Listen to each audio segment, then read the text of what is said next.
नमस्कार, मी वृषाली. माझ्या नवीन चॅनलमध्ये तुमचं स्वागत आहे. आजचा नाश्त्याचा बेत होता पोह्यांचा, तर मी त्याचाच व्हिडिओ काढला आहे. सर्वात प्रथम कढई गरम करून घ्या. त्यानंतर त्यामध्ये 2 चमचे तेलाचे घालायचे आहेत आणि मग राई टाकायची आहे. राई चांगली तडतडू द्यायची आहे. त्यानंतर कांदा, मिरची, कढीपत्ता टाकायचा आहे. मी कढीपत्ता टाकलेला नाही कारण माझ्याकडे आज नव्हता, पण तुम्ही जरूर टाका, कारण त्यामुळे जी फोडणी आहे त्याचा स्वाद खरंच खूप छान येतो.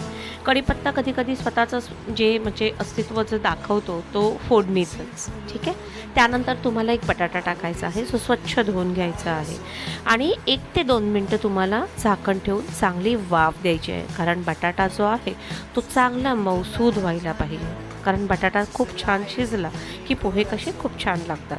पोहे सर्वात प्रथम स्वच्छ पाण्याने धुवून घ्या, निथळत ठेवा आणि त्याला चांगलं पाणी मोरू द्या, म्हणजे ते कसे मऊसूद होते. ठीक आहे. म्हणजे तोंडात कसे ते साधारण विरघळले जातात. तुम्ही जास्त परतवलेत ना पोहे की मग ते तडतडीत होतात आणि लागायला एवढे खास लागत नाहीत. त्यानंतर तुमच्या चवीनुसार तुम्ही थोडीशी साखर टाका, त्यानंतर मीठ टाका. ठीक आहे. मग थोडीशी हळद टाका. हळद टाकून व्यवस्थित सर्व परतवून घ्या. तेलामध्ये व्यवस्थित मिक्स झालं पाहिजे सर्व.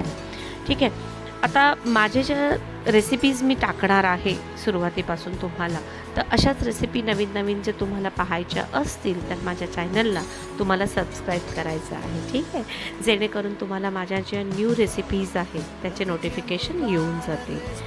आणि मी नवीन असल्यामुळे मला ॲप्रिशिएशन म्हणजे तुमचं ह्यातूनच मिळेल की तुम्ही माझ्या चॅनलला लाईक कराल, शेअर कराल आणि एखादी चांगलीशी कमेंट्स पण द्याल.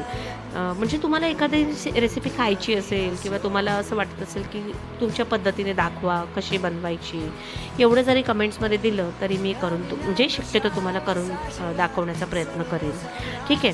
आता पोहे मी सर्व टाकलेले आहेत. पोहे व्यवस्थित परतवून घ्या. 1च मिनिटाने बंद करायचं आहे गॅस आणि झाकण लावून ठेवायचं आहे. त्यात तुम्ही कोथिंबीर पेरून घ्या भरपूरशी.